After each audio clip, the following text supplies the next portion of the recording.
We're passionate about what we do. Our tagline is fueled by passion, built with purpose.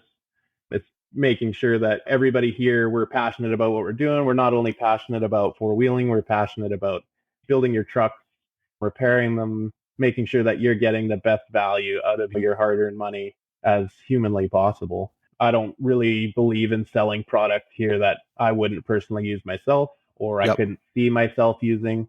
I might not be a hardcore rock crawler all the time, but I want to make sure that we have options for customers that work with how they're going to use their vehicle. Warning. The 4x4 Canada podcast contains discussion about exploring mountains, camping beside lakes, and enjoying the outdoors. Guests also talk about jumping race trucks side by side, racing 1,000 horsepower rigs across mud pits, and jumping monster trucks over stacks of buses. None of this is for the faint of heart. The 4x4 Canada podcast is not responsible for bringing out your inner adrenaline junkie or making you want to get out there and explore the back roads from coast to coast. The 4x4 Canada podcast is not responsible for broken parts due to jumping your vehicle, hitting mud poles too hard, crossing deep streams, and doing other dumb shit. However, we will take credit for inspiring you to explore mountaintops, spend quality time outdoors with your friends, or meeting new like-minded people, and most importantly of all, following your dreams. Welcome to the 4x4 Canada podcast. I'm your host, Wes. And I'm Adam from Adam's Off-Road Shop. Adam, want to thank you for coming on board. I know you got a lot going on. You're keeping busy, and just want to thank you for taking the time to come on tonight. Before we get too deep, I want to ask our listeners for a quick favor. If you enjoy the 4x4 Canada podcast and you get value from it, please share it with your friends or someone you think will enjoy it also. Now, let's hop back to you, Adam. Adam's Off-Road Shop in Langley, British Columbia. We'll put your contact info in the show notes, but you can be reached at the Adam's Off-Road Shop on Facebook and Instagram, as well as adamsoffshop.com. You guys do a lot of neat builds and carry some really interesting products. But before we get into the shop, a couple quick things I want to talk about first. I know last week you were busting to get a couple vehicles ready for the Four-Wheel Drive Association Show and Shine and Mission. And you mentioned off air that your truck was there. Unfortunately, you weren't because you were working on the customer's vehicle. But what vehicles did you guys have there, or customers' vehicles did you have there, as well as your own shop truck? First off, thanks for having me. I appreciate it, and I love the show. Listened to quite a few of your episodes, so I'm looking forward to being a part of it. Yeah, it was busy week last week, as it is per usual, it seems, around here, which is great. No complaints there. I don't sleep a lot, but that's okay. That can be done, later on in life. They say own a business. It'll be fun. You'll get rich and you have all this free time. Yeah, that's pretty much what everybody said. Just own your own business, be your own boss. You only go to work when you want to, which, apparently is all the time. It's great. No, I love it. And I honestly wouldn't have it any other way. My only complaint is that I didn't do it sooner. But as far as the show is concerned, for the Four-Wheel Drive Show and Shine, one of our good customers owns a 2000, I believe, Ford Excursion. And we've done a lot of work to it over the last couple of years. And he's had some maintenance issues come up. So we were trying to get him to go to the Show and Shine. I know I wasn't sure if he was actually going to be able to make it. And I know his kids love getting out and looking at all the big trucks and stuff like that. Unfortunately, we didn't have the correct part in order to allow him to take his truck there. So that was unfortunate, but that's how it goes sometimes. And then we were also working on Jeff Courtney's, the Jeep Wrangler. Needed some engine work. It had the issue that most Pentastar owners will come across over their lifetime of ownership, which is the rockers and lifters failing. Luckily, he only had one of them fail, but for good measure, we decided to replace them all. Yeah. So that he doesn't have any issues in the future. Yeah. And again, so we had to working all day Saturday. Well, he had my truck at the show, which was nice of him. Enjoy the nice sunny weather in my truck. And it looked like a good turnout. Wish we could have been there. Yeah, I do have to say the Four-Wheel Drive Association of BC does a wonderful job with that show. And I've been down a couple times, made the drive down from Kamloops. And unfortunately, this year, like you, I was busy working and couldn't make it. But if anybody down to the coast or even anywhere in BC, if you have the chance, it's usually in the middle of July down in Mission, and it's an incredible show. It's just a show. You show up, you have fun, you meet like-minded people, and they get like something silly, like 400 vehicles or something like that. Yeah, that's what they mentioned. I think there was about just shy of 400 vehicles there on Saturday. Yeah, it's just incredible. And they just line up and you wander around and you meet new people and you see your old friends, and there's lots of good door prizes usually in that. So it's always a good time. So I do regret, unfortunately, missing it this year, but there's always next year, right? So yeah. Yeah. Coming up, actually, I guess by the time this episode airs, the BC Overland Rally will be done. And so, but that's coming up this weekend. Are you going to that, or are you sticking around home? We'll be sticking around town for that as well. We're still fairly new and in the infant stages of our business, and it's quite expensive to attend a bunch of these events all in the same year within the first couple of years. Yep. So it's important to me to make sure that we're going to be maximizing our marketing budget, I guess, as you will, and putting it in the right place. And we're still trying to determine what that looks like and where we fit as far as that's concerned. But yeah, definitely a great event to attend to for anyone looking for overland gear or just to meet like-minded people. Yeah, this is going to be my first time this year. And so I'm kind of looking forward to it. I was looking at the weather this morning, and I was looking at Kamloops, and Merritt's like 45 minutes south of us, right? But I was looking at Kamloops, and Kamloops has said for Thursday and Friday was 39 degrees. Wow. So I'm like, oh man. So I looked at Merritt's like 34 degrees on Thursday and Friday and Saturday. And it's like, oh man, I'm not looking forward to that. I'm looking forward to everything else, but that heat is just going to be, I'm going to be ripe after 4 days or 3 days, whatever it is. Right? Yeah, I heard it's pretty dusty in that location too. Yeah, that's what I've heard. Should be good. Awesome. Well, it beats being at work. Yeah, that's true. That's true. I'll send you a text. Nice. Look forward to it. But yeah, I'm looking forward to it. It should be an interesting event, and I'm really going there for the networking and meeting people. And we've had a lot of YouTubers on the show in the past, so I want to meet some of these guys in person, and so I think it'll be good for that. It's just going to be really, really hot. So absolutely. So let's get back into Adams again. So I want to learn a little bit more about you. I got a feeling that you grew up camping and four-wheeling. Honestly, in my younger years, I guess, no, not so much. It was probably not until I was 16, I guess, until I got my driver's license. I mean, it's always something I've been interested in personally, but, my family was never really nobody was into anything mechanical. Nobody was into anything like four-wheeling. When it came to the outdoors, we'd go up to the lake and rent a cabin for a couple weeks kind of thing. But I always wanted kind of something more. And I always loved the idea of exploring, getting out, building something to go out and enjoy the backcountry. And, since I could, I guess, get my driver's license, or maybe a little bit before that, that's been basically my dream to own my own four-wheel drive shop and build my own trucks. And, and that all started, I guess, back when I was 16. So what was your first 4x4? My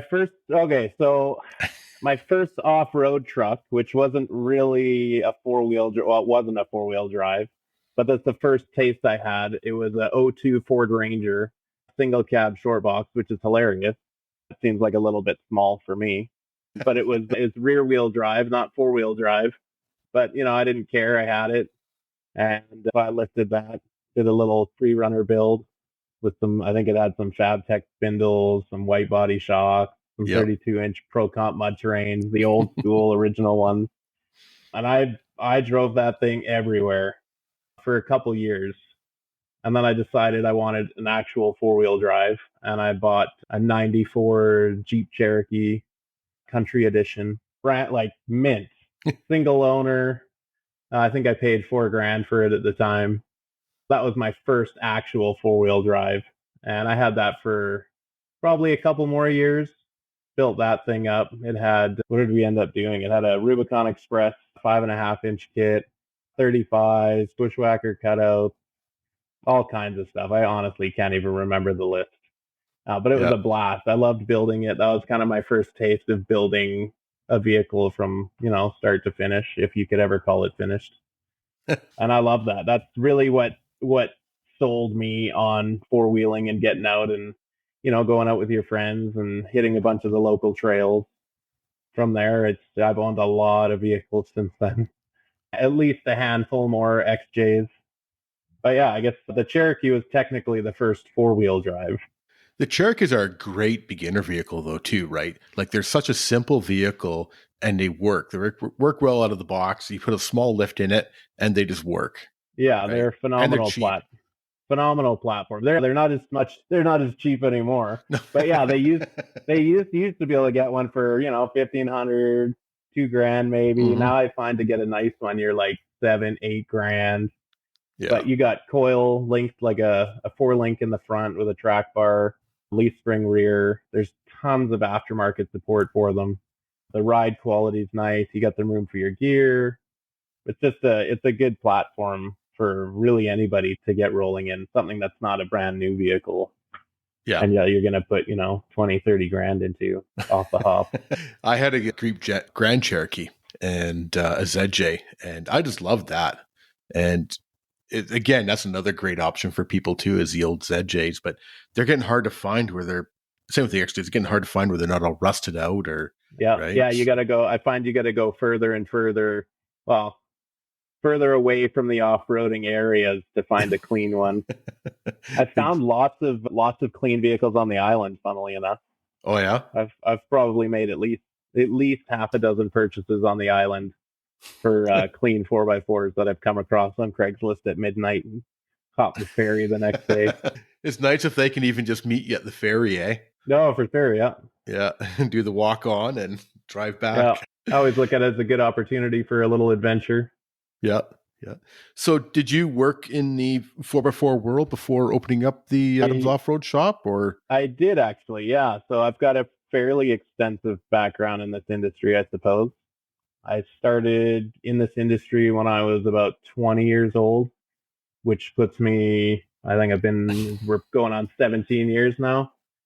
I know I'm older than I look, or younger than I look.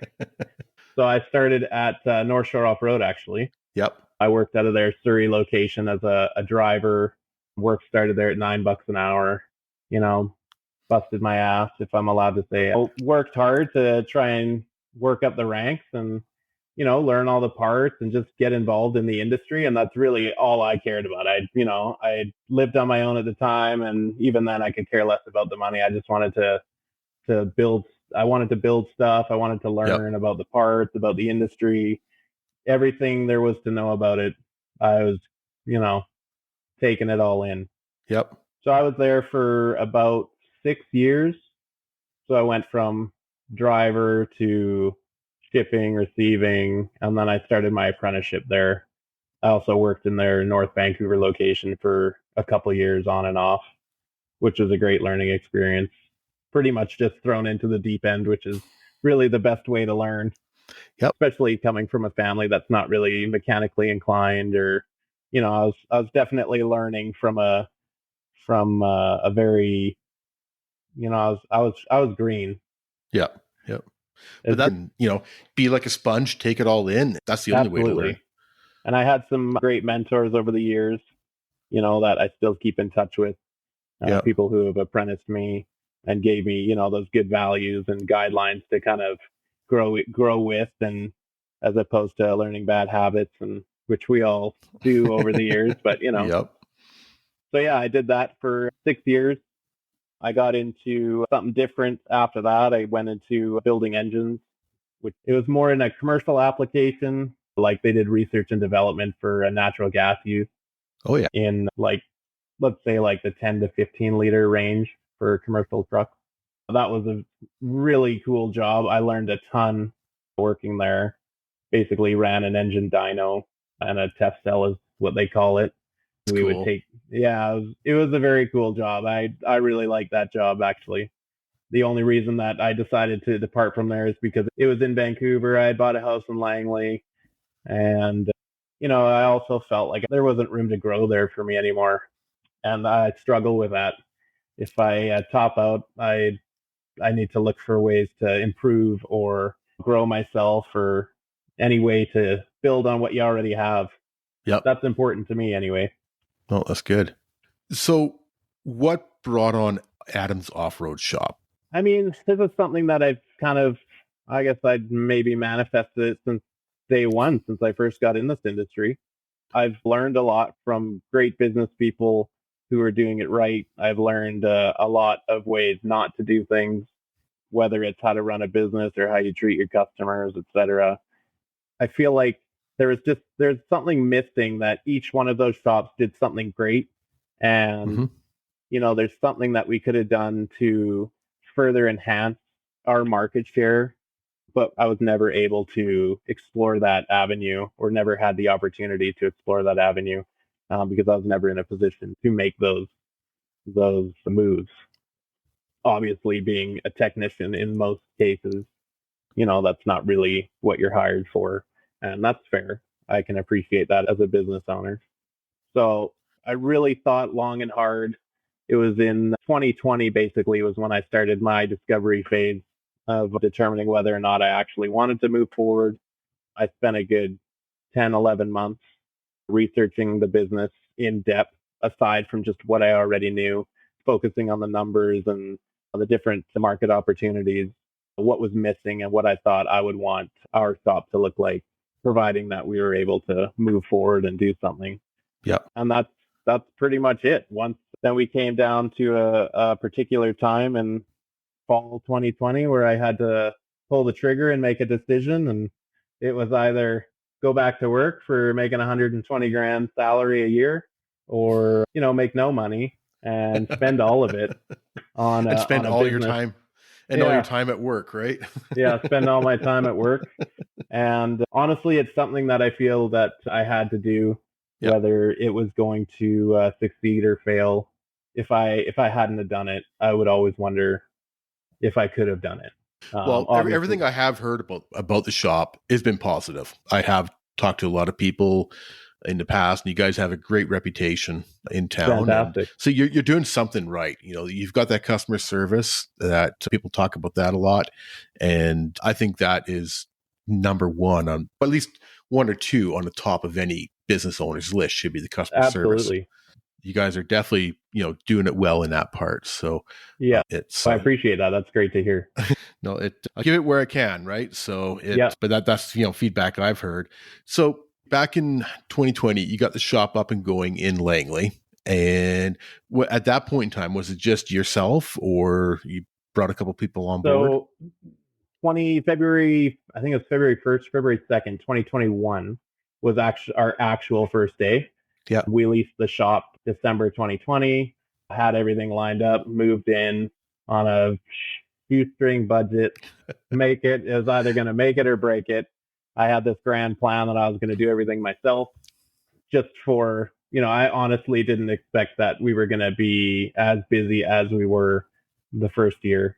So I worked by myself for about 4 or 5 weeks. And I had already previously talked to a good friend of mine about coming to work with us, or work with me. And he decided to take the leap, and he came to work with me.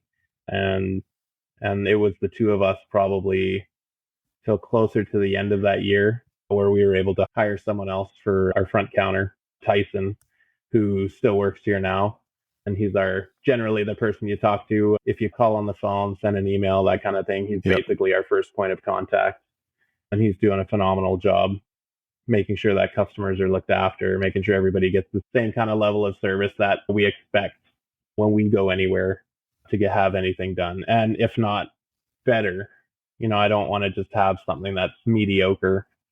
But yeah, so, we definitely struggled and tripped over our feet quite a bit over the first year, and even in the second year. So we just finished up our second year a few months ago. So we're getting into a bit more of a flow where things are smoothing out, and we're ironing out some of the processes that we have in order to make sure we can get through the volume of requests that we have more efficiently, make sure that people are looked after properly. As much as I would love to speak to every single person that we do business with, almost impossible. Yep. So it's important that everybody on the team has the same understanding of what we look for and what our core values are for our customers to understand and what makes us different than other shops. It is kind of nice that you are a smaller shop, for lack of better terms, because I find that a lot of times working with a smaller business, you feel like you almost grow these friendships or this relationships, right? So, and whether it's the technician working on your truck in the back, or whether it's the guy at the front counter, or the lady in the office doing the books or whatever, quite often you end up talking to all of them. And, and that goes for your local stores, whether it be a grocery store or whatever. But I find quite often that these smaller shops are a better, what's the word I'm trying to think of?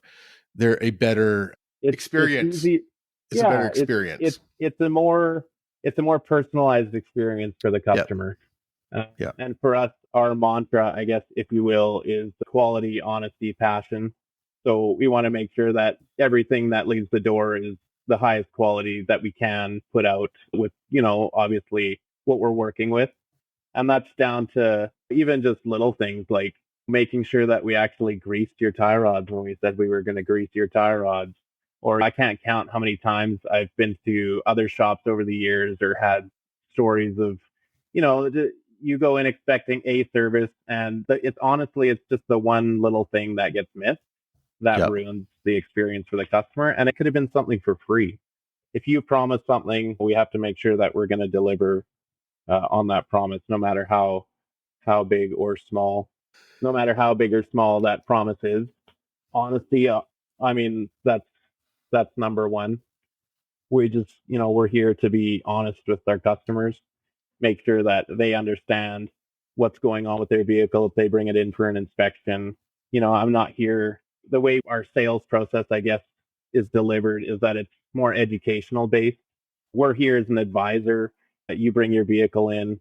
If the axle's fallen out of it, I'm here to tell you that, what you need in order to bring it back to a state where it's going to be safe for you to drive.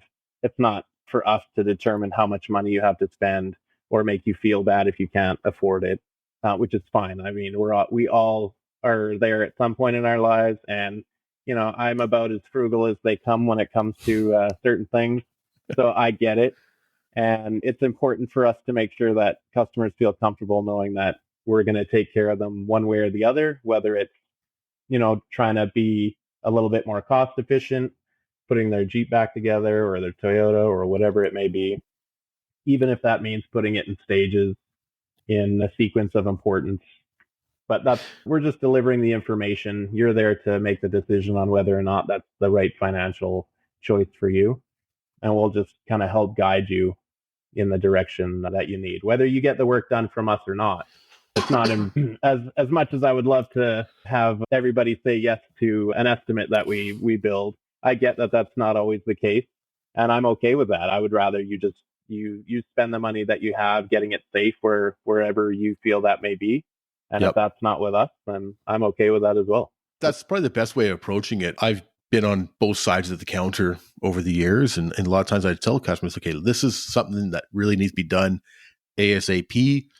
This is something that's coming up. You're probably going to want to look at in like 4 months, because it will be something you need to do in 4 months and go from there, right? So just be honest and give them the information they need to know and go from there. 100%. And the last portion of that is we're passionate about what we do. Our tagline is fueled by passion, built with purpose. It's making sure that everybody here, we're passionate about what we're doing. We're not only passionate about four-wheeling, we're passionate about building your trucks, repairing them, making sure that you're getting the best value out of your hard-earned money as humanly possible. And, that's very important to us. And making sure that each customer is taken care of, on a more personal level, I suppose, whether they're dealing with me or Tyson or Jason. That's basically the goal that we all live by when we're here, and even in our own lives. And I think that makes a big difference. Yeah, definitely. The one thing, I mean, everybody thinks, Adam's Off-Road Shop, they build great trucks and rigs and Jeeps and kick-ass stuff, but it's not all just builds, right? You guys actually do a lot of maintenance work on vehicles. We do a ton of maintenance work. Yeah. I actually, on a personal level, I love the maintenance work. There's way less things to go wrong, I find. It's, working with aftermarket parts. If you're doing a build and there's, you could be working with 10 different products from 10 different manufacturers, and they all look great together, but they rarely ever go together like you think they would, or, watching a trucks episode on TV. I guess I should say that's probably what got me into four-wheeling was Stacey David way back in the day when he was doing the trucks episodes. I watched those religiously Saturday morning. So you mean that the pieces don't just all come together naturally, and the shop's not absolutely 100% spotless, and everything all of a sudden just appears to go all together? Yeah. As much as manufacturers would like to think that all their stuff glues together like as easy as it is, it's rarely ever the case. Maybe, when you're just putting on one component, you're putting on a set of rock sliders. Yeah, it's probably fine. But if you're integrating those rock sliders with a different manufacturer's tube fender, there's a good chance that something's not going to jive. And, making that stuff work is obviously a stress factor point in my day, because now I need to try and figure out what we're going to do to make it work together and make sure we can still hit our time commitment. It's worth it at the end, right? We're always worth it at the end, 100%. Yeah. And I find taking that extra time to do it properly that's everything for us. I've seen it time and time again where that is not the case. And, the last thing I want to see is somebody spend a bunch of hard-earned money that they're going to have to double spend somewhere else. Now speaking of manufacturers, you guys have got some awesome manufacturers that you work with. Let's start with AEV. You guys do a lot of AEV stuff, right? Yep. Yeah. So AEV's got an interesting start years ago in the Jeep line, and they've eventually started releasing products for the Dodge full-size trucks and the Chevy Colorado and that. Maybe you can tell our listeners a little bit about the AEV line. So American Expedition Vehicles is you're right. It's a very cool brand. They've been around since, I believe, the late 90s. I want to say 97, somewhere around there.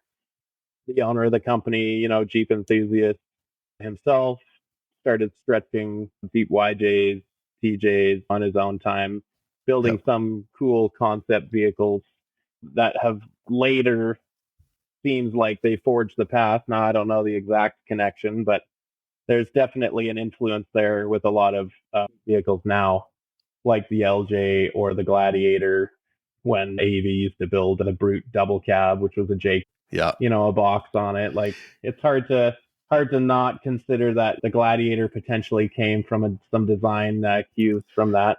I loved the TJ Brute with the Highline fenders.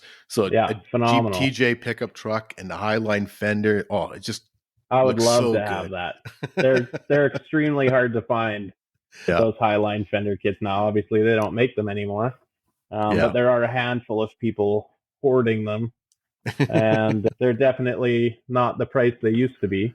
Yeah. But AEV's done a phenomenal job with research and development for the Jeep platform, obviously.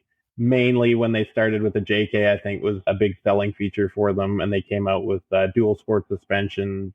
All their premium bumpers, which are all stamped steel, multi-stage powder coat. Their suspensions are phenomenal. Like, for a daily driver application where you're going to overland this thing and you want to take it rock crawling or light rock crawling and that kind of thing, they're unmatched in my opinion.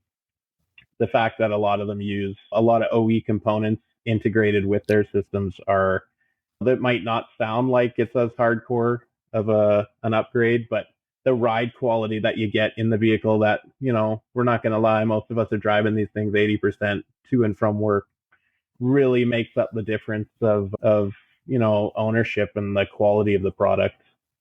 Further on down the line, they obviously introduced the same kind of kits for JLs, Gladiators.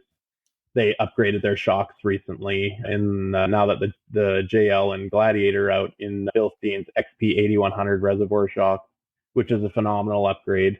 They're all valve specifically, just like every other Bilstein shock for AEV spring. So it's not just an off-the-shelf Bilstein 5100 shock. and all the little things that go into the suspension design and geometry that make it a far superior riding suspension than a lot of the other kits in the market, which is why that's one of my favorite options for sure. And I don't really believe in selling product here that I wouldn't personally use myself or I couldn't see myself using. I might not be a hardcore rock crawler all the time, but I want to make sure that we have options for customers that work with how they're going to use their vehicle. And that's a whole other conversation. AEV might not be the right application for everybody, but it is a great option for the majority of how I see people using their Jeeps, especially today since the overland market has become huge and exploded, over COVID. I think AEV does so much work hand in hand with the manufacturers. Absolutely. That it's just their design team, I mean, they're all sleeping together, with 100%. With the Jeep engineers and the Dodge engineers, and now the Chevy with the Colorado. The way that, like you say, the things handle, the way things fit, everything I've heard about, I don't think I've ever heard a bad thing about AEV. It's exactly right. When it comes to like their engineering and development, it's all all the processes that they follow are very OEM. The tolerances, the fit, the finish, everything is very OEM spec. Obviously, they manufacture parts for OEM applications. So that speaks volumes to me when we're building a vehicle that we want to last, have a very good service life for the customer who's going to be using it hard and taking it on some trips that they have to rely on. It's hands down one of the best options in my opinion. Yep. The Chevy Colorado, that came on the market, the ZR2, a few years ago, and that really, with the dual lockers and a diesel, that really opened up a whole new market for a lot of people, and AEV was right in there with it. And I know you guys sell a lot of AEV product for the Colorados as well, too. Yep. Yeah, absolutely. Yeah, I actually had a 2019 Colorado Bison for a while. That was actually my first shop truck. And we did the AEV high mark fender flares with 35s, the Salta XR wheels, the snorkel. I hadn't quite gotten into putting a winch in it yet, but all the goodies that come with it and the skid plates that come on a Colorado are absolutely the best skid plates I've ever seen on any vehicle, period. They're boron stamped steel. They form phenomenally underneath the vehicle. They're high clearance.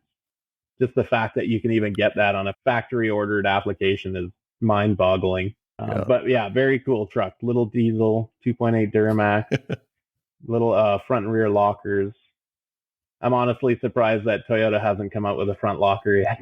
I was actually watching a YouTube channel where we were talking about the new 2024 Tacoma, and the guy asked him straight up, why don't you have a front locker? And his explanation was, we don't need it. Oh, fair enough. I guess with the technology is where he was going with it, but this way he said it was pretty funny. But with the technology of your crawl control and all that kind of stuff, they're like, we don't need it. You have a bigger chance of busting parts with a front locker, but with the technology of the different sensors and the crawl control and different things like that, it works just as good as a locker, was their terminology. And right? You know what? There is definitely some merit, like there's 100% merit to that. It's the crawl control in the Toyota or in the 4Runner and Tacoma applications is a phenomenal option. Yep. Having a front locker is challenging if you aren't familiar with how to use it. You can get yourself into some pretty serious situations if you misuse it. So I can definitely see. Sorry, go ahead. I can definitely see their concern when it comes to that. But it sounds so much cooler saying I've got a front locker rather than I've got crawl control. Right? So, and then the Dodge. I mean, you're running the Dodge now, aren't you? For shop truck? So I guess technically the Ram. I bought a 22 Power Wagon. I've had it for about a year now. Slowly saving up for parts and stuff to do the Prospector XL build. That's one of my dream trucks. Yeah. It's a beautifully set up platform. So it's got AEV's 3-inch dual sport suspension. which can be, a lot of people think it's just an expensive leveling kit because it utilizes a factory coil spring and it uses a spacer on the axle itself in the front. But there's quite a bit more involved in why it is that way. If you look at a Ram platform from the 2019 and up, there's 100 different part numbers for front and rear coil springs across Wow. across the varied application of the Ram heavy duty truck. And their thought process in that is to make sure that you still have the load capacity, you still have the same ride quality that you would as a factory truck, and you'd still be able to use it like a factory truck, but you can put 40s on it. And Yep. to me, that's just mind blowing. Yeah. Like my truck now, technically it's got a 3-inch lift. However, Power Wagons sit 2 inches higher from the factory, so it's really only got a 1-inch lift, and then it's got 40s on it. Like, I remember doing that back when I first got into this, and you'd put 40s on something, and you would be driving down the road and hit a lane transition strip and not end up in oncoming traffic. Whereas now I can drive that thing up the Coquihalla, at 130 kilometers an hour with one finger on the steering wheel, hauling a trailer, and it drives phenomenal. There's no bump steer. It doesn't wander. It drives as good as a Cadillac would. I remember when 33s were big. Yeah. I'm starting to age myself. Actually, 35s, I should say. I remember when 35s were big. Yeah. On the old square body Chevys and stuff like that, right? And it's just like, I'm kind of aging myself there, but to be able to put I get it. a small lift on and run 40s is just. Yeah, and the way the truck looks, the way that it performs, it looks like it should have come that way from the factory. It could have very well be mistaken that it came out of the facility when it was manufactured in the exact same form. Yeah. And that's what I love about the AV product, is it's something that there's something different about it, but you can't quite put your finger on it because it's not in your face, I guess, if you will, even though it sort of is. I mean, It's got front and rear electric lockers, right? It's basically a little Gladiator on steroids, in my opinion. Same kind of similar type rear suspension.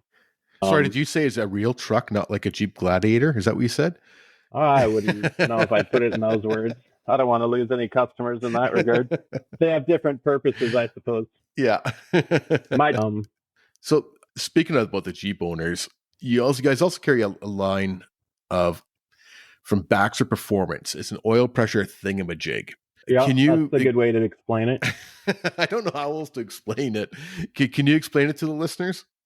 So Baxter Performance came out of a need to resolve an issue with an oiling issue in the top end of a lot of, I suppose. We carry the filter adapter for the Jeep 3.6 liter Pentastar application, and hopefully down the road we'll be carrying more of their product line. I know they do Toyota, Subaru, I believe they do Volkswagen. There's quite a few applications that they support. But ultimately, it replaces the cartridge filter. It's a billet aluminum CNC machined piece that will fit in your factory oil cooler or factory oil filter location. And the idea is that when you are running the engine and you're getting oil in the top end, it's lubricating the cams, anything with like an overhead cam type setup, which is pretty much everything nowadays. When you shut the engine off, all that oil that's in the top end of your engine, lubricating bearings, lubricating cams, all of that gravity bleeds back down into the oil pan. So the problem is when you start your vehicle again, the first, 2, 3, 4 seconds, depending on the temperature outside, the top end of your engine will be essentially dry. It's not going to have any oil lubrication in the top end, which is, it over time, it wears quite a bit on cam bearings, cam journals, rocker arms, as we can see, obviously, with the common rocker arm replacement in the 3.6 liters. So this is kind of a way to keep oil in the top end, as it has an anti-drain back valve.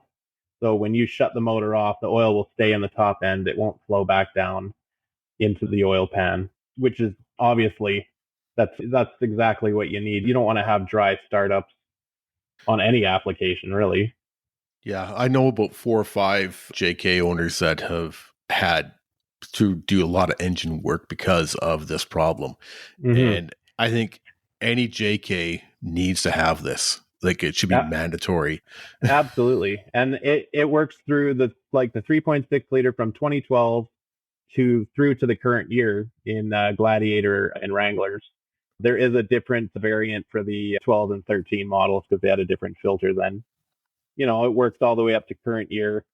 The only thing I'm not 100% sure on is what kind of feedback it would be like from the manufacturer warranty wise. Right. Obviously we're changing something that's changing the oiling system in a sense, I guess, if you really want to look at the nitty gritty. It in theory obviously makes it better, but I know how manufacturers are with their warranty. So we typically, for a new vehicle, JLs, Gladiators, anything that's still under that 3 years, 60,000 warranty period, I'm not sold on it yet because I don't know if I can personally stand behind that. It's going to be covered through a warranty process. Right. But once you're past that point, I think it's 100% fair game. It needs to be on there. They've been making a big difference so far. We've installed a handful of them now, sold quite a few more. And they seem like, the engineering that goes into the product from the guys down at Baxter Performance, they are really making sure that their product, again, is very top level. And everything I've seen come from them so far has been that way. Yeah, I think it's definitely a great idea for any Jeep owner, like say JKU or JL, whatever. It's just, you hear so many issues with those motors, with those 3.6s, and it just makes sense as a little bit of added insurance, right? So yeah, 100%. And there's no guarantee that it's going to cause or not make you have a failure in the future. However, it'll prolong if there is going to be an issue, because there's obviously a known issue with those rocker arms anyway. Yeah. But it's something that you don't have to look at right away, because it's like a $4,000 bill and nobody wants to pay that unless you're getting something fun out of it. Yeah, no doubt. So let's talk about the Steersmarts line. I hadn't heard about it until you started carrying it. And can you give us the lowdown on that? For sure. Steersmarts, they've been around for a long time under a different brand. I guess before they got heavily into the Jeep market, they were building a lot of steering components for OEM manufacturers. So very like AEV. They actually supply AEV with a lot of steering components, like the drag link that comes with the high steer kit for my truck is a Steersmarts product. So they make high quality steering components. I've been in this industry a long enough time. I've seen a lot of different products. I've seen the standard kind of upgrade kits. And, they're not bad. They're not this. The Steersmarts tie rods, they're all forged in the US, which is nice. The tie rod bar itself is made out of, I believe it's 1 3/4 inch quarter wall. You can get it in steel or aluminum. They use pinch bolts instead of jam nuts, which from my experience, again, jam nuts over time, if you don't touch them or look at them or check for torque, they're constantly flexing, and those jam nuts will come loose. And if you don't catch it soon enough, it's going to strip the threads in your tie rod and you'll be hooped. You'll have to buy another one. And that's, I've seen it over and over and over again. And unless you're religiously going under there and checking after every wheeling trip, which you should, but I never do either. And you're likely not going to catch those things, and then it's going to end up costing you more money down the road, especially if you're not mechanically inclined. You want to go out and enjoy the parts that are in your truck. It's more expensive for you to bring it, to me or another shop or whatever, and have us diagnose it and find the parts, etc. Again, with their drag links, same thing. They have under the knuckle steering, over the knuckle steering, depending on your setup. They make forged track bars for JKs, JLs, JTs, all again with the pinch bolt style clamp, and they all use like an OEM equipment type vulcanized bushing, which again in our climate almost like required. Yeah. I realize that there are other options out there, like some spherical joints, and which are typically like a metal on metal or with a little nylon. However, they might get you another an inch on the RTI ramp. They're going to wear out in 6 months if you're daily driving it. And, maintaining those things is what is expensive, especially if you're not doing it on your own, right? Yeah. And then it's more of a pain in the ass. So I'm a big fan of products that you can install. The service life is longer. They last longer. There's less required to maintain it. Again, we're kind of following that trend. And they've also got steering parts for the new Broncos now too, don't they? Yeah, they just released those, I think, in the second quarter of this year. We haven't had a chance to get our hands on the outer tie rod kit yet. I think they have some more in the works. I know they were talking about a suspension lift with their integrated steering components as well for the Bronco. Oh yeah, but I haven't seen that. I haven't seen that come out yet. Yeah. So a little more time, I'm sure. I know a lot of these more, I guess, perfectionist manufacturers seem to take a little bit more time to come to market with their products, but it's because when you get it, there's more research and development behind the product as opposed to being number one first to the market where you're the guinea pig, which I don't mind being in most cases, but I'm definitely hesitant when I'm going to transition that part into a customer's vehicle. I want to make sure that it's going to stand the test of time before, we deliver it to them. Yeah. Yeah, for sure. But now, again, it's sorry to cut you off. No, it's all good. But again, they're a great company to deal with. We sell quite a bit of their product, and we ship that stuff across Canada at the moment. So it's definitely been a good line for us, for sure. That's actually something that I didn't mention either. Yeah, that you guys do ship out product all over the place. So if you're in Calgary or you're in St. John's or wherever you are, if there's something we're talking about, whether it be the Baxter oil pressure thingamajig or the Steersmarts, you guys will send it wherever, right? Yep, absolutely. So one of the other things I did see on you guys' social media was the long range fuel tanks. Now, I assume you don't do a whole bunch of them just because the market's not as big for them, but I've always loved their product. I've installed a few for other people over the years, and that's another product that just works. Yeah, and we've done quite a few of them for the JK platform, the Gladiator, the JL, and they're phenomenal. I mean, you add an extra, 60, somewhere between 60 and 70 liters on top of your current fuel capacity. And it's basically, it's a saddle tank with an inline fuel pump. So when your tank's empty, you just hit the button, it pumps over, you got another full tank of gas, which gives you, depending on how you're driving, what your tires are on, let's say you get like 800K out of a tank. That's pretty good in my book. Yeah. Especially, I've been out somewhere, when you get out into the Caribou, west of Williams Lake area, there's not a lot in regards to fuel options out there. And especially if you're traveling on most of the Forest Service roads, you're going to need that kind of fuel in order to maintain that trip without having to go back into town and re-waste that fuel again. But excellent product again for us. We've been working with them almost since the beginning, and they've been very good to us as well. Yeah, great product. The quality is there. Like say, I've installed a few with friends and that, and it's just a great product overall too. So now let's hop back to one of the other things we were talking about earlier, and that was your customer service. There's a couple things that I've noticed over the last couple of years that you guys have done. One of them is your recovery courses that you've been hosting for your customers. I love the recovery course. Let's talk about that. So that kind of ties into, I guess, our sales process and how we approach selling anything to our customers. And that's, selling by education. It's becoming to be a very popular way to sell products to your customers. I love it in that I don't think people should be able to or should buy something that you don't know what you're getting into, right? I want you to be well-informed, make a well-informed decision. I've seen it countless times, like week after week.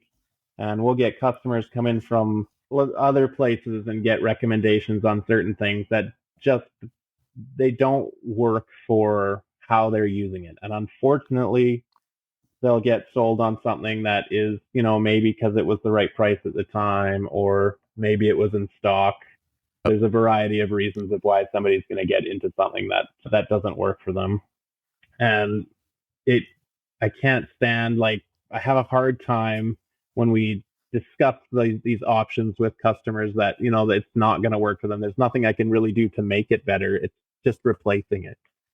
Obviously, I'm getting off topic in regards to the recovery course, so we'll we'll go back. But yeah, so again, so the recovery course is all hand in hand, and making sure you have the right gear for your application, making sure you have the right winch, making sure you understand how it works and you're not going to kill yourself. I've obviously been wheeling for a long time and doing it the wrong way for a lot of years. And not knowing that. Yeah, and then you do what you can to try and mitigate the risk, obviously. Yeah. But now, I've known, so our training courses are in partnership with Chris Walker from Overland Training Canada. He's been in the industry as a industry leader internationally around the world for years. Yeah. And his team is phenomenal to work with. We use one of his trainers is actually Richard from Freedom Recovery Gear. Yep, good friend of mine. Yep, and that works out well for us because we obviously carry Richard's line of Freedom Recovery Gear in-house, and that's our main brand of choice. So it's nice to be able to have all of those connections from somebody who has built a business around professional recovery training and being able to deliver that in a recreational space where you're out on the trail.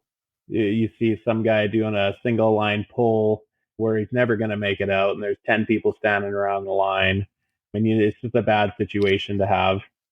It becomes real serious real quick. It's fun and games until it's not kind of situation. So ultimately, our training course consists of about 4 hours of theory, which we would do typically on a Saturday night. We'll go over everybody's gear. What do you have? How's it rated? Does it even have a rating on it? Which a lot of the times it doesn't. Yeah. We talk about how recovery gear is even marketed. Some of the marketing tactics that companies use to sell recovery gear, and that it's how it's incorrect in advertising the actual working load limits or the minimum braking strength of the equipment. So it's just getting people familiar with what the tools that they're going to use to help them get unstuck when they're in a shitty situation, which, ultimately we're eventually going to put ourselves in a shitty situation. I've been in my fair share, prepared, and it's just a matter of having those tools in your toolbox to help you get out. Day 2 would consist of everybody getting together. We'll go out to a site, whether it's West Harrison or what's the other one, I think around Inch Creek kind of area, and we'll get stuck. Everybody gets a chance to use their vehicle. They get a chance to use their winch. And then it's ultimately up to the class and the participants to determine how to get themselves unstuck and understand how they're getting themselves unstuck. What are the safety factors involved? How hard is your equipment working? Do you have the right gear? And even if you don't have the right gear, what are you going to do to get yourself out of that situation that's going to mitigate the risk and make it as safe as possible for you to make it home at night and, to go see your family. And ultimately, that's what's important to me, is that everybody's going to be safe using this equipment. And, the more people that understand how to recover themselves in a efficient and safe manner, that's all the more people on the trail that can come save me when I need help, which is realistically the case. I actually got stuck on one of our training courses by accident. And I was trying to go down a little trail, and I was I hadn't had my power wagon for long, and I got high centered on the disc. This looked like a total jackass. But fortunately, it was right after the course, so everybody was gung ho to get in and get me recovered. And it was less than 60 seconds, and everybody had their gear ready. They were raring to go and got me out, and it was awesome. It was actually a good test, really. You did that on purpose. Yeah. I can't say enough good things about both Chris and Richard. And I have to admit that I actually want to take one of the courses, whether it be something I do with Richard or whether I do something through with Chris as well. But I've been wheeling for years, but I was also taught the way how we did things 20, 30 years ago, right? Or even when I was a kid, 40 years ago. And things have changed. Products have changed, and the way to do things has changed. And Richard pointed that out to me a few times when we've been out. And he's like, how about we do it this way? And I'm like, I never thought of that. Right. 100%. So, somebody like myself has been doing this since I was, 5 years old. There's still so much for me to learn. And so I definitely want to get together with, maybe I'll have to attend your next course. with you guys. You know what? Even if That's that's the beginning conversation, it's a phenomenal course in my opinion. It's yeah. the cost versus what you learn is invaluable. I honestly can't even believe what it costs to do it and what you get out of it. Yeah. And I've done most of them now, and I constantly learn something every time that we host one. I try not to talk too much because Richard's the professional in that space, and the last thing I need is to put my foot in my mouth. But yeah, I mean, when we were growing up, it was the same thing. As you just grab a snatch strap that you got at Princess Auto or wherever the heck it may have been, and you hook that thing up to a tow hitch and you give her. Well, it's not really like that, and you can have some pretty close calls, Yep. and that's definitely not the way it should be done. Apparently those they call them toe straps because there's no snatch in them. There's no snap in those things. Those things are solid. Yeah. But that's all we had years ago, right? So now we got kinetic ropes, which are absolutely incredible. If you guys don't have a kinetic rope, that's one of the first things you should get. And it's like a big elastic band, right? And it just works so well. And of course, I can't say enough good things about Richard with Freedom Recovery Gear, or if you're on the East Coast, Ian from Afraid Not Ropes. He's another Canadian manufacturer of recovery gear and a good guy as well too. But both of them have good product, and kinetic rope is the first thing everybody should buy, I think, or one of the first things. So absolutely, and I mean, it is an investment for sure. It's not. I mean, I don't even know what's cheap and not cheap anymore. It seems like the cost of everything is like skyrocketing every day. So what I used to think the kinetic ropes, it's a little pricey, but I think they're $250. So yeah, you're spending a little bit more on a rope over a snatch strap or what have you. But that thing should realistically, for a recreational user, that's going to last you the better part of the lifetime. Yeah. They do have a service life as well. And if you're using them, 20, 30 times a year, you're going to probably have to get another one. But if you're using it, you're realistically, you're going to put that thing in your recovery bag and likely never use it. Yeah. But if you don't I've got ropes that I've had for 10 years and it's gone through 3 different vehicles. Yeah. Right. It's just dust now. Yeah, exactly. So last year you also had a customer appreciation trail run. Can you tell us about that? Yeah. So we did that. So as obviously open to current customers of ours at the shop, it's important for me, obviously, that I don't get to go out like I used to go out right now. I'm hoping in the future, as we kind of iron out some of these processes and hire a few more good people, that I'll be able to get back into the swing of that. So it's important for me to get out and enjoy, what we preach with our customers, and most of our customers become, our friends. And so last year we did something I would call it a little different, I guess. I like to be different, but everybody's always going out in rooftop tents and all that kind of stuff. And I wanted something different and maybe a little fancier. So we rented a bunch of rooms at a lodge in just north of Lillooet on Tyotin Lake. Gorgeous, gorgeous area. We did the day in. We drove up the Hurley. We went through Braylorn, checked out Kingdom Lake. Just meandered in. It was, when you got a hefty group of 10 or more vehicles, it definitely is a bit more time consuming than if you're bombing through there yourself. So that took most of the day. We got to the lodge. We all sat down at a long table, had dinner together, discussed the trip, what we were going to do tomorrow. The following day, we went out and we ran Mud Lakes, Poison Mountain. Again, phenomenal area, beautiful scenery. It's a great trail for people who are experienced. It's a great trail for people who are novice. There's a little bit of everything for everyone, which is awesome. And I mean, you can't beat the scenery. I love that trail. I could run it over and over again, and I don't think it would get old. So that was a great trip. We had some prizes at the end. Everybody got a picture of their vehicle at the top of the mountain. Yeah, it was a good time. So we've already secured the date for this year's appreciation run as well. That'll be September 22nd to 24th. And I think we're going to probably do it a little different this year. I haven't fully decided how that's going to play out because I got a little bit in trouble last year. there's a lot of people that wanted to come that, Yeah. Obviously we there's only so many people you can host at a time, and that was kind of our first one. We wanted to see how it was going to go. It's a tough decision to make who to bring, right? It is a tough decision because there are a lot of, we have just over this since we started here, we just passed our 1,000th customer.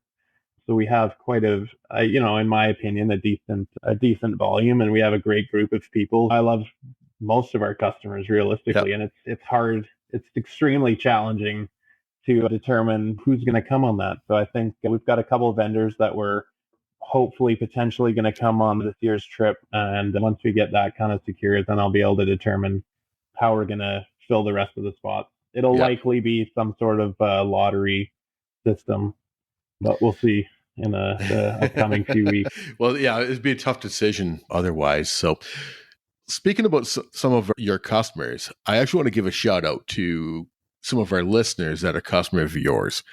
Gray Wolf Overland. Oh, yeah. Yeah, he's got a Jeep JLU that you've done some work on, I know. People can check him out at Gray Wolf Overland on Instagram and YouTube. And there's also a husband and wife couple that traveled down from Vernon to have some work done by your shop, Clayton and Stephanie from Skyward Overland. I know they were down there recently, get some work done on their their Gladiator with you guys. And their JL. JL, was it the JL they did? Okay. Yeah, they brought their JL down, and we did a kind of like a pre-purchase type inspection on their new Gladiator. Okay, gotcha. Yeah. They I did a quick little walk around for our YouTube video at a event we went to in Vernon with Clayton on their JLU. Great looking machine. You can check them out at Skyward Overland on Instagram to see them both driving out the rigs. They've been really out exploring since they got the Gladiator. So they got 2 rigs out there, and it's been neat watching them. For sure. Absolutely. So, I almost feel like I should have started a YouTube channel. Maybe I could have been out wheeling more. Exactly, right? But mind you, if you listen to some of the wheelers, it's a lot of work doing those videos, running up and down and putting the cameras out. Yeah. It's a ton of work. I honestly, I give them all credit. It's a ridiculous amount of work. Yeah. And some of the quality of content that we have coming out nowadays is unreal. It's better than watching TV. Yeah. I don't know if you heard it, but we just recently had an episode or an interview with Sean from the Storytell Now. Yeah. Yeah, I did listen to that. Yeah. That awesome. One was I really enjoyed that interview with him, but the amount of work that, he does, it's a full-time thing for him. Right. And he's like, I'll go out for the weekend. I come back. I've got 3 days or 4 days of editing, just sitting at the chair and editing. Absolutely. Yeah. And he does a phenomenal job within respect to his videos, like the cinematography and the storytelling. He does a great job with that. Absolutely. There's no doubt about it. Yeah. I love talking to a lot of our YouTube people. I mean, we've got a lot of them in BC, but even talking to them, over in Ontario or in the East Coast and that. We've got the couple from Cascadia Overland Crew coming up in the next week or so, and they got 4Runner exploring. They're just regular. I just love that the regular people out there exploring and having fun, but they got a little bit of drone work, and it's really interesting. They just did a video, or they released a video of the Camels area, and I hike those areas and I mountain bike those areas and I drive those areas, but to see it from the drone side, looking down on it, it's a whole nother perspective, right? So it's pretty cool that way. So I'll try to get out and enjoy it. That's really what we're here for, just for the maintenance crew. And so you can get out and whether you want to go fishing or backpack hiking or just exploring in your truck and, find a new lake or a new mountain peak. That's really what I love about it. There's so many places in BC, and British Columbia is a phenomenal launching point for any adventure. Definitely. I think we're the luckiest province in that regards. We've got the Rockies, we got the oceans, you've got the grasslands, you got the Chilcotin area is absolutely beautiful. We're very, very lucky to live where we are for sure. So absolutely. So once again, we're talking to Adam from Adam's Off-Road, and he's on the socials at Facebook and Instagram. It's Adam's Off-Road. And the last question we always ask our guests is, what Canadian would you like to listen to on the 4x4 Canada podcast? What Canadian? Yeah. Oh man. I didn't give you the warning on that. I didn't put that in the No, previous questions. I'm sorry. We'll edit this part out, but that's a good question. Usually I give people a heads up on that one, but I missed it. Oh man, there's so many good options. I really liked the interview that I heard you do with the guys over at Crave. That was a great interview in With Alberta. Phil. Yeah. Yeah, that was really good. I like that one. Yeah, I think they're actually quite a lot like you guys. Yeah, it seems like it based on what I can see, what they put out. Obviously, they seem more Toyota based, but that's a great platform for them to be working on and specializing in, obviously. Yep.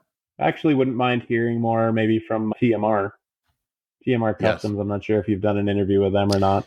Yep, we did. That was actually, I think it was like episode 6 or something like that, way back. Yeah. Nice. And Tim came on, and that was a really one. And, I think we're coming up on a year now that I've been doing this. And so I think it's almost time to, maybe go back and talk to some of the, people like him and see how things have been going over the last year for them. So that might be another option, right? So as well. So yeah, otherwise I might have to get back to you on that if that's the only one that I kind of put me on the spot. I know. I usually put that in some questions to let people think about it, right? But it is what it is. So we've been focusing a little bit on the overland stuff lately. And I would like to get Clayton and Stephanie from Skyward on and talk about them and their travels. But we also want to get some of the racers on. And I'm working with some of the older racers and people from my father's era and getting them on because they're all starting to get up there, right? So I want to hear some of their old stories and whether they're old wheelers or the old racers and that would be awesome. You know who I just thought of, which I honestly cannot remember. I believe he's Canadian, but I used to read his books when I first obviously have been dreaming about 4-wheel driving. Was that Mark Bostwick? He wrote a handful of books, the 4-Wheeler's Hand Guide, and I don't think I have them here. I know exactly who you're talking about. He's had quite a few different ones, and growing up, that was always.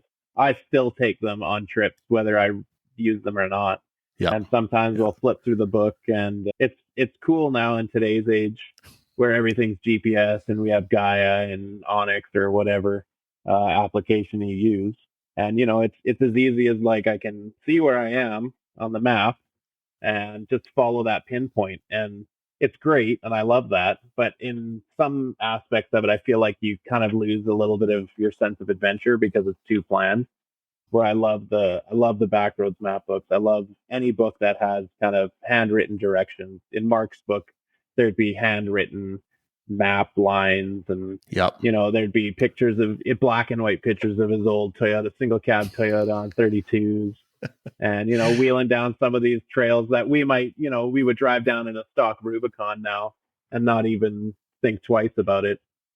It's just the kind of the adventure that they had writing the book, and it's just a different time for it, and I think that's super cool. I'd like to bring that back. The other one is Murray Semchuk or whatever. I can remember exactly, but he did. Familiar. Yeah, he did a bunch of books like that as well too, and he actually lives in Merritt. So I keep on meaning to look him up. And are those like the Okanagan Trips and Trails or something like that? Something like that. Yeah, he did a bunch of books like that. So and he put a lot of history into his books, which I absolutely love. So, same thing as the hand-drawn maps, and then you'd have, certain points along there to look for certain things and dealing with history, right? So, yeah, I definitely want to get him on board as well, too, just to sit down and talk with him, right? Yeah, those are the ones. I just looked it up. Okanagan Trips and Trails. There's the Caribou Trips and Trails. I think there's a Vancouver Island one, but yeah, Murphy Shuchuk. Yeah, I'm not sure if I pronounced that right or not, but I also have all of those. Yeah. So yeah, he's in Merritt still. I did look him up a while ago, but that was before I started this, so I didn't really. But I got to get a hold of him, contact him, and I would just love to sit down with him for an hour or so and just. I mean, imagine the stories he's got where he's doing all the research to write those books. Same thing with Mark, right? Oh yeah. And it was a time before the internet. Yeah. Yeah. That's what Now, makes it even cooler. exactly. That's that's the YouTube of the old days Mm-hmm. kind of idea, right? Now, who was the guys that did VHS videos of the Oh, tours? there's quite a few of them, but they were called. I think the name of the DVD at the time, or VHS, was Four Locked or Four Low, Something, or yeah. I think it was Four Locked.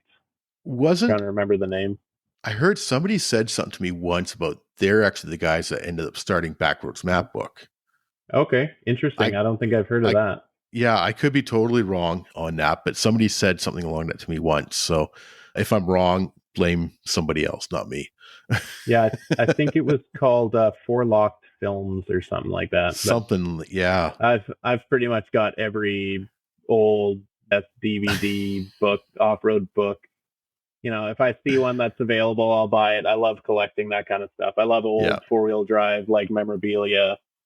I've got an old Chevy 3/4 ton 4-wheel drive truck that I'm restoring. That's posted on the website, but I'm terrible at updating anything on the website.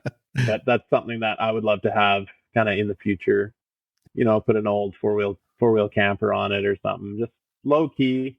I just Yeah. want to take it camping. Nothing hardcore, and explore some of the old roads.